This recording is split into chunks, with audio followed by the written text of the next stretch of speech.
Bwana Yesu asifiwe. Amen. Bwana asifiwe sana. Amen. Namshukuru Mungu kwa sababu ameniweka hai mpaka siku ya leo na nimesimama mbele yenu leo. Vile vile nimshukuru Mungu kwa ajili yenu, mmefika kuja kusikia neno la Mungu. Naona leo kuna umati kidogo wa watu. Leo ni tofauti na Jumapili zingine. Kanisa kidogo limejaa. Na nishukuru tu uongozi kwa kuniteua leo kusimama hapa ili tujaribu kukumbushana kuhusu habari za Mungu. Bwana Yesu asifiwe sana. Ya nadhani tumesomewa katika kitabu cha Yohana 16 mstari wa 33. Ujumbe wetu leo ni mfupi tu, hatutaongea mambo mengi sana. Labda kwa wale watu wanazoea kusema labda mwalimu atakao hapana. Msiwe na hofu. Tutakumbushana kidogo tu na baadaye tutakuwa tumemaliza. Basi acha kwanza tuombe. Funge macho. Mwenyezi Mungu, Baba wa viumbe vyote, tunasema asante kwa sababu imekupendeza sisi kukutana hapa na mimi niwe speaker siku ya leo. Basi naomba utubariki sote na neno hili lipate kuzaa matunda ndani ya watu wako. Ni kwa jina la Yesu Kristo. Amen. Bwana Yesu asifiwe. Amen. Bwana asifiwe sana. Amen. Okay, tunaweza tena tukarudia kusoma katika kile kitabu cha Yohana Mtakatifu sura ile ya 16 na mstari wa 33. Kama kuna mmoja ambaye amepata basi anaweza akasome. Yohana 16 na mstari wa 33 inasema, hayo nimewaambieni mpate kuwa na amani ndani yangu. Ulimwenguni mna dhiki, lakini jipeni moyo, mimi nimeushinda ulimwengu. Amen. Bwana Yesu asifiwe. Nafikiri hatutakwenda mbali sana. Kichwa chetu cha neno leo ni kumwamini Mungu katikati ya changamoto, au kumwamini Mungu katika hali ngumu. Haya maneno ambayo tumesomewa hapa ni maneno ambayo Yesu alikuwa akiongea na wanafunzi wake. Kipindi Yesu anataka kupaa mbinguni, alikuwa mara nyingi kuongea na wanafunzi wake na kuwaambia. Na kipindi alipokuwa anawaambia, alikwenda kuwaambia haya maneno. Akawaambia, nimewaambieni mpate kuwa na amani ndani yangu. Ulimwenguni humu mnayo dhiki, lakini jipeni moyo, mimi nimeushinda ulimwengu. Yesu alijua amewacha wanafunzi katika ulimwengu ambao una changamoto nyingi sana. Hivyo alipenda kuwapa moyo wasikate tamaa katika kumtumaini, japo watakutana na changamoto za kila aina ambazo watakutana nazo. Bwana asifiwe sana. Amen. Na mimi leo naongea na Wakristo, siongei na wapagani. Leo naongea na Wakristo ambao tayari wamekwisha muamini Mungu. Sasa wewe Mkristo ambao umekwisha muamini Mungu, endapo unakutana na changamoto, je, utazidi kumwamini Mungu au utaanguka? Ndio maana leo tunasema kumwamini Mungu katikati ya changamoto au katika hali ngumu. Ndugu zangu wa Kristo, tunaishi katika dunia ambayo imejaa changamoto. Labda watu hawajui changamoto ni nini. Kwa kifupi tu, changamoto ni kitu chochote kinachoweza kutikisa akili au fikra za mtu au za mwanadamu yote ule. Changamoto ni kitu chochote kile kinachoweza tikisa akili au fikra za mwanadamu yeyote yule, awe mzungu, Mwafrika. Changamoto ikifikia lazima itikise kidogo kichwa. Na kama nilivyowaambia, tunaishi katika dunia ambayo imejaa changamoto. Na mfano wa changamoto ni kama vile matatizo, shida, magonjwa, mitihani ya maisha, dhiki na kadhalika. Kwa ujumla tunaviita kama vile ni changamoto. Ni changamoto ambayo unakutana nayo kwa sababu tangu ulipokuwa mtoto mpaka huo umri ambao uko nao umekwisha kutana na changamoto nyingi sana. Nadhani tukisema kila mmoja aanze kuhadisia changamoto aliyokutana nayo, nafikiri kila mmoja na changamoto tofauti tofauti. Lakini hizi changamoto mara nyingi zinarudisha Ukristo wetu nyuma sana. Kwa hiyo mimi leo nataka nikutie moyo kuwa unapokutana na changamoto lazima umuone ni Mungu ndio atakusaidia changamoto. Bwana Yesu asifiwe sana. Na ndio maana Yesu alikuwa anawaambia wanafunzi wake, jipeni moyo kwa maana ulimwenguni humu kuna dhiki. Jipeni moyo kwa sababu mimi nimeushinda ulimwengu. Na kama Yesu ameshinda ulimwengu, hata sisi pia tutashinda kwa jina la Yesu. Bwana Yesu asifiwe sana. Basi tutakwenda kuona mambo mawili ambayo yanafanya sisi au Mungu atuone kama tunamwamini tunapokuwa katikati ya changamoto. Ina maana unamwonyeshaje Mungu kama unamwamini wakati wa changamoto au wakati wa hali ngumu? Utamwonyeshaje Mungu? Mimi Mkristo au wewe Mkristo upo katika changamoto, na hiyo changamoto inakukabili wewe.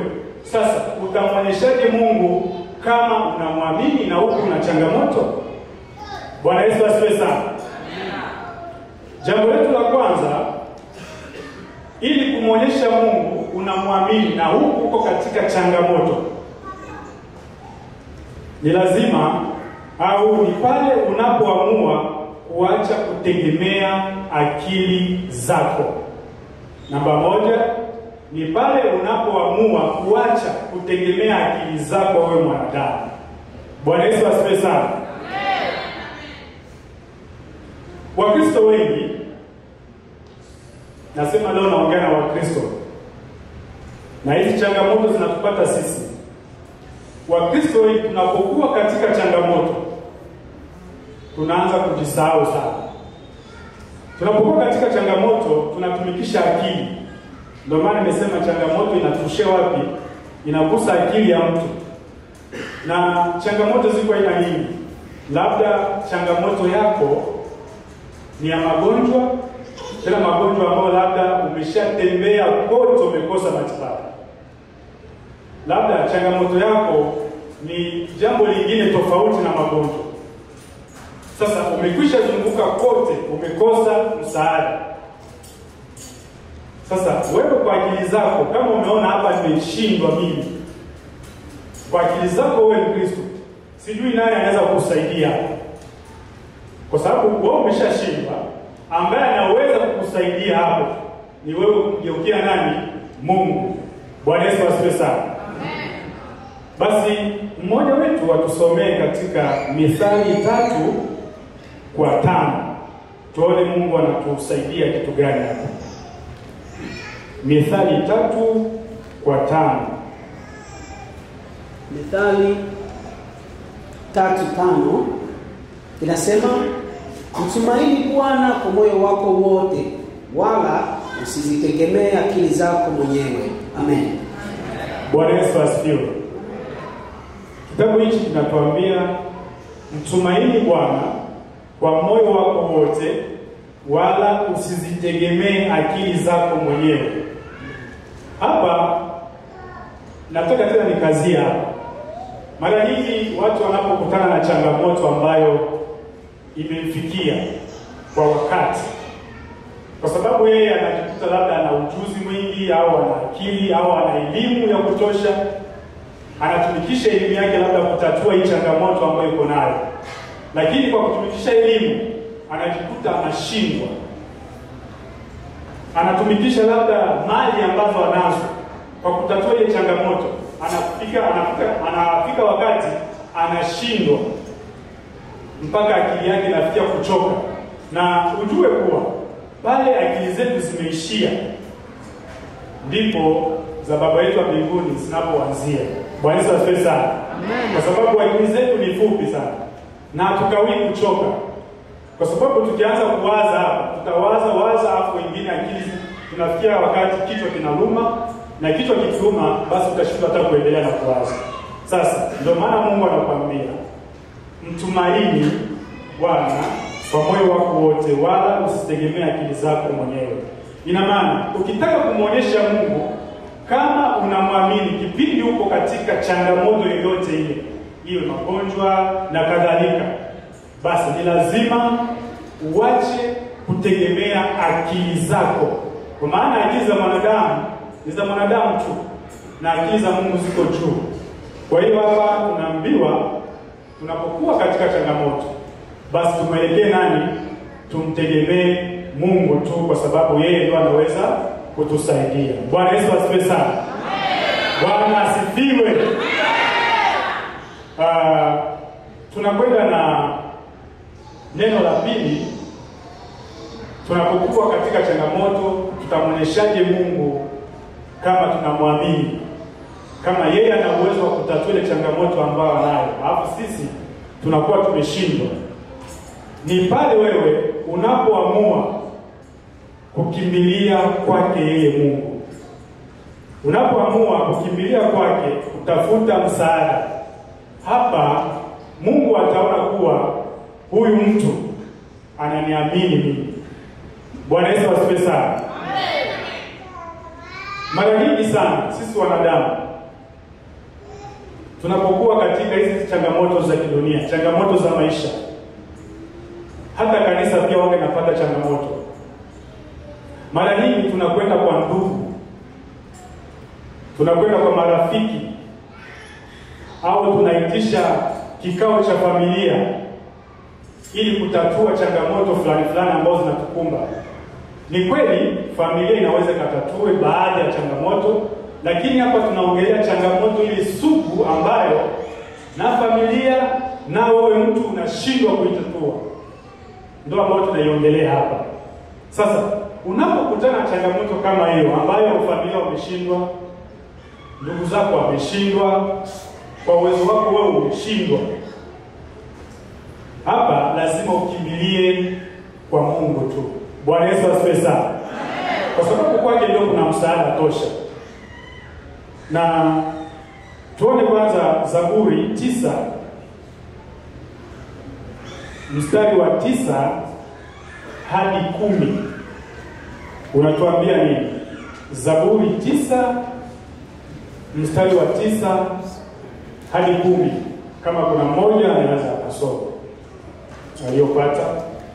Zaburi 9 hadi 10 nasema, Bwana atakuwa ngome kwake aliyeonewa, naam, ngome kwa nyakati za shida. Nao wakujuao jina lako wakutumaini wewe, maana wewe Bwana ukuwaacha wakutafutao. Amen. Bwana Yesu asifiwe. Kuna Kiswahili kingine kinasema hivi: Bwana ni kimbilio la watu wanaoonewa, ni ngome imara wakati wa shida. Wote wanaolijua jina lako watakutumainia wewe, kwa maana wewe Bwana hujawaacha kamwe wakutafutao. Bwana Yesu asifiwe sana. Amen. Mara nyingi Wakristo wenzangu, tunapokuwa katika changamoto, tunapoangukia katika changamoto, yani matatizo yale ambayo ni magumu, ambayo familia, baba, mama, kaka wanashindwa kutatua, basi tusiende kwa mtu mwingine. Hapa wengine wao wanaenda mbali sana, wanafika mpaka kwa waganga. Na huko kwa waganga, mnajua staili za waganga kisi gani wanafanya. Leta kuku mwekundu, leta kuku mwenye nyoa ndefu kushinda zingine, leta kuku wa hivi, utamaliza pesa zote na hilo tatizo lako halitatoka. Lakini Mungu anatuasa hapa tukimbilie kwake, kwa sababu yeye ndo kiboko ya kila kitu. Bwana Yesu asifiwe sana. Amen. Na mara nyingi unaweza kwenda kwa mwanadamu kumomba msaada, na Mungu akapitia yule mwanadamu ukapata huo msaada. Lakini mwanadamu tena ataanza kujisifu. Atatembeza habari zako tuko mitaani. Na maana fulani kama yuko hivi, ni mimi. Alikuja kwangu akafanya hivi na hivi, akaniambia, nikamwambia fanya hivi, na mpaka sasa hivi amebahatika. Kama yule dada aliolewa, mimi ndio nilimfanyia, nilimtafutia mume. Kama yule kaka alioa, ni mimi ndio nilifanya. Ina maana kwenda kwa mwanadamu hakuna faida. Mara nyingi kwa mwanadamu tunaambulia tena yale mambo yetu yanakuwa yanawekwa wazi huko nje. Bwana Yesu asifiwe. Kwa hiyo unapopatwa na shida, usisumbuke sana. Biblia inatuambia kimbilia kwake Mungu, ndiko kuna msaada tosha. Na pia tunaweza tukasaidiwe katika kitabu cha Zaburi 46:1-2.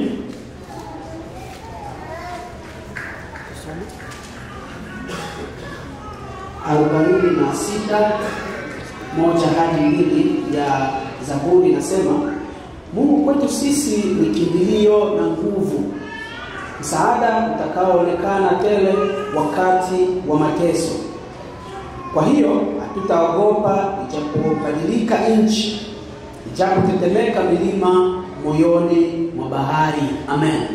Bwana Yesu asifiwe. Vitabu vyote hivi vinatusaidia sisi kumwamini Mungu kipindi tunapokuwa katika matatizo, kipindi tunapokuwa katika majaribu. Nadhani shida zipo huko mitaani. Tukitoka tu hapo tayari kuna ambao watakutana nazo, na unatakiwa ukabiliane nayo, kwa sababu kabla ya kumwambia mwenzako shida yako, lazima kwanza wewe mwenyewe uanze kuitatua hiyo shida.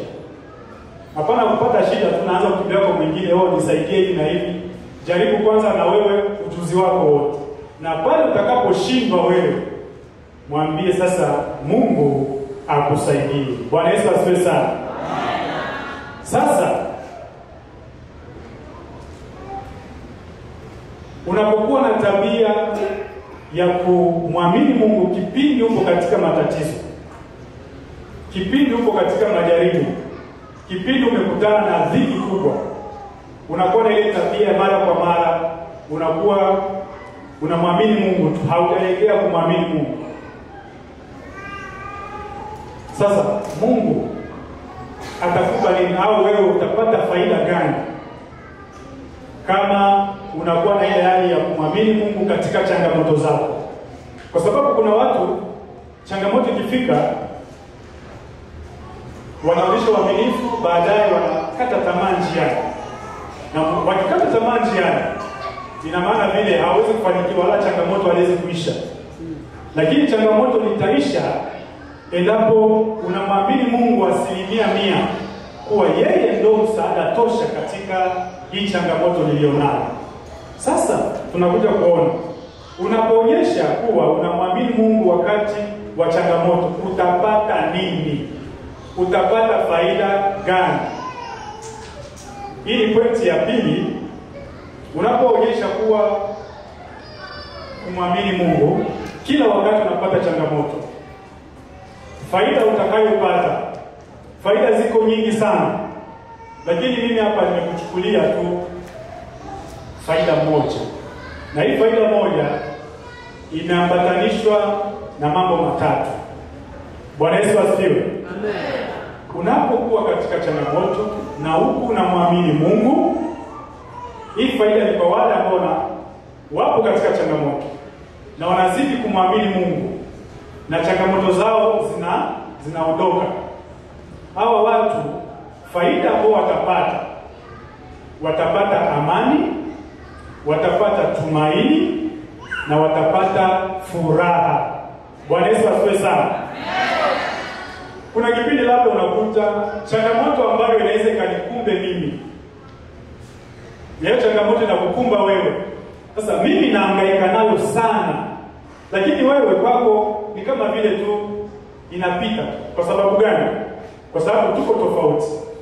Wewe umeiwakilisha mara moja kwa Mungu. Sasa mimi nahangaika nayo tu, sijajua pa kuipeleka ni wapi.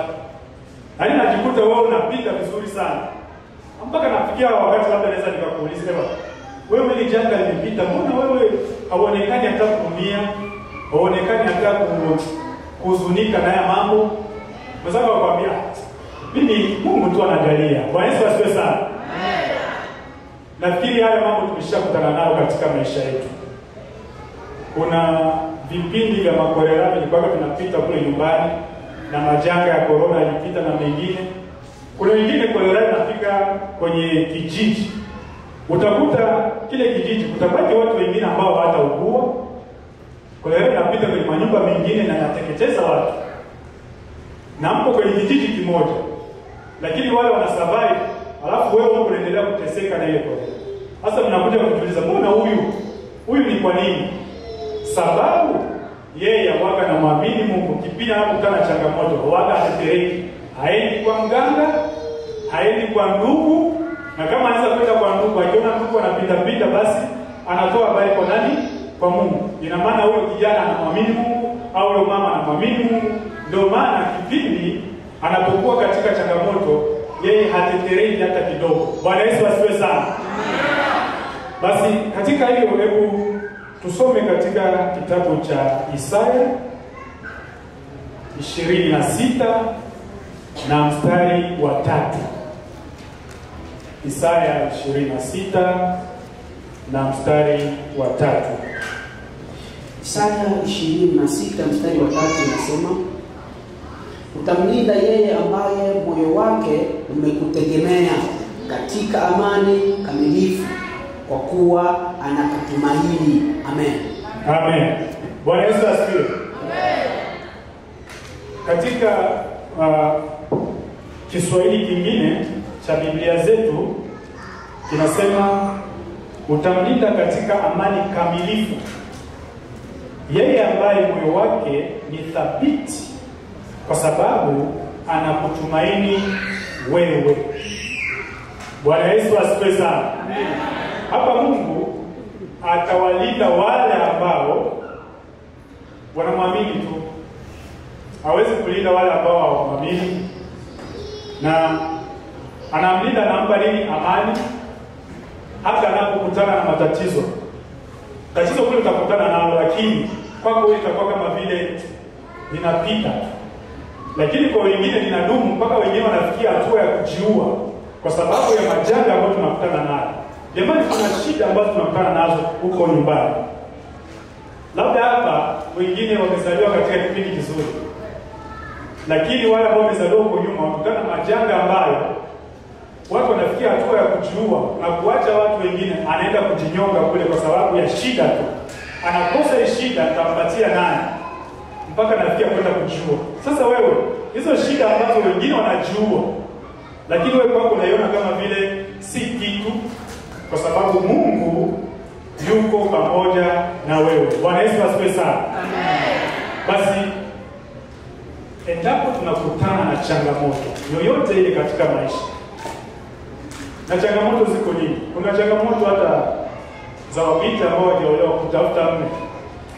Anakuwa na ile gundu. Hiyo gundu sijui mnajua, kama vile mkosi vile. Kila anapopatiwa atafanya yale mahusiano ya kwanza, mume anaenda sehemu. Utakuta hizo kumaliza mwaka mzima ameshahesabu wanaume karibia 6. Mpaka anasema labda kuna uchawi ambao umefanyika. Hiyo ni changamoto.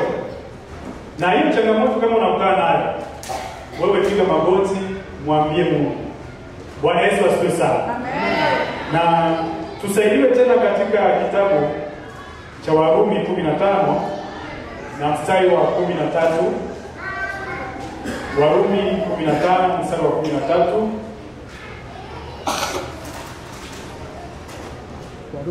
Warumi 15 na mstari wa 13 inasema, Basi Mungu wa tumaini na awajaze ninyi furaha yote na amani katika kuamini, mpate kuzidi sana kuwa na tumaini katika nguvu za Roho Mtakatifu. Amen. Bwana Yesu asifiwe. Kiswahili kingine kwenye Biblia zetu ambazo tunazitumia zaidi nasema hivi: Mungu wa tumaini awajaze nyinyi furaha yote na amani katika kumwamini, ili mpate kujawa na tumaini tele kwa nguvu ya Roho Mtakatifu. Bwana Yesu asifiwe. Mkristo mwenzangu, ukiwa unamuonyesha Mungu kuwa unamwamini kipindi unapokutana na changamoto ya aina yoyote hiyo, Mungu hawezi kukuacha kama. Ndio maana nimekuambia changamoto ambayo inampata huyu na hiyo inakupata wewe, utajikuta wewe unakwenda vizuri, lakini huyu mwingine inamaliza kabisa mpaka anashindwa hata kujitambua. Bwana Yesu asifiwe sana. Amen. Kwa hiyo Wakristo wenzangu, tusiende kwa waganga. Tusiende kwa waganga, maana waganga ni wadanganyifu. Watakukomba pesa zote na solution hawezi kupata. Lakini solution tosha ni kwake Mungu tu.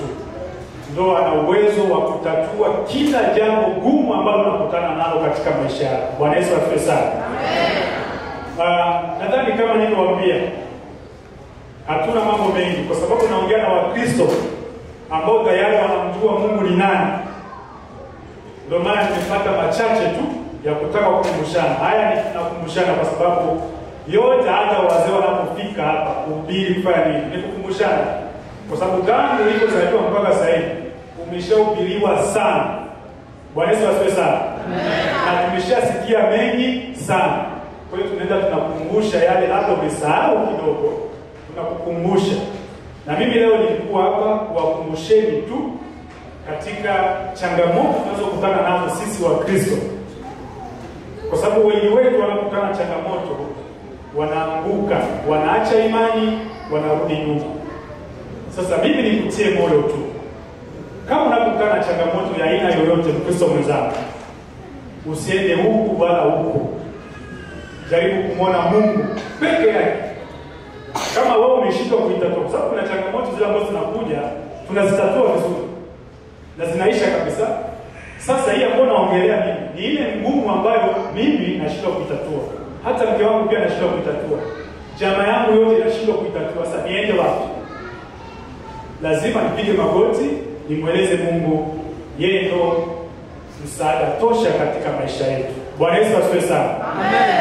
Nadhani tumeona kumwamini Mungu katikati ya changamoto au katika hali ngumu. Na kama kweli unamwamini Mungu katika hali ngumu unakutana nazo, utamwonyeshaje Mungu? Utamwonyesha Mungu endapo unaacha kuzitumia akili zako. Kwa sababu akili za mwanadamu tunazijua sisi wenyewe wanadamu. Bwana Yesu asifiwe sana. Akili zetu ni finyu sana mbele za Mungu. Kwa hiyo tukisema eti tuchukue tu akili zetu tutumie, changamoto zetu haziwezi kuisha. Zitakuwa zinaendelea. Hata magonjwa ambayo tunakumbana nayo kila wakati. Unapojikuta labda hili gonjwa nitafanya, nitachukua hii dawa, lakini ndio dawa itakusaidia kidogo, lakini haitafanya chochote. Lakini ukimwakilisha Mungu na yale madawa unapewa kwa hospitali na mengine ambayo unatoa wapi, ukichanganya zote, Bwana atakwenda kutenda kazi juu yako. Na tumeona hiyo ilikuwa moja, na pili tukaambiwa tunapokutana na changamoto tukimbilie kwake Mungu, tusiende sehemu nyingine. Hapo tukao tunamwonyesha Mungu kuwa tunamwamini kipindi tunapokutana na changamoto. Tunapokuwa na tabia ya kuwa kumwamini Mungu kila wakati tunapokutana na changamoto, tunapata faida. Na faida ile ambayo tunaipata, wewe utakuwa na amani, wewe utakuwa na furaha, wewe utakuwa na tumaini. Tumaini la kuendelea kuishi. Na furaha utakuwa nayo daima tu. tumesema changamoto inampata mtu mmoja na inakupata wewe. Utakuta mmoja anazidiwa sana hiyo changamoto, lakini wewe unavuka tu vizuri na unaenda na maisha yako ya kawaida. Bwana Yesu asifiwe sana. Kwa hiyo Mungu wa tumaini awafunike nyinyi na changamoto zote ambazo tunakutana nazo katika maisha yetu. Kila siku tunakutana na changamoto. Labda changamoto zinatofautiana. Na sidhani ile ambayo nimesema kuna watu wana changamoto wako nazo, lakini labda wajui wamwambie nani. Lakini nitakusii tu, kama una changamoto yako, mwambie Mungu, atakusaidia. Na Bwana awabariki kwa kunisikiliza. Jina la Bwana libarikiwe. Amen.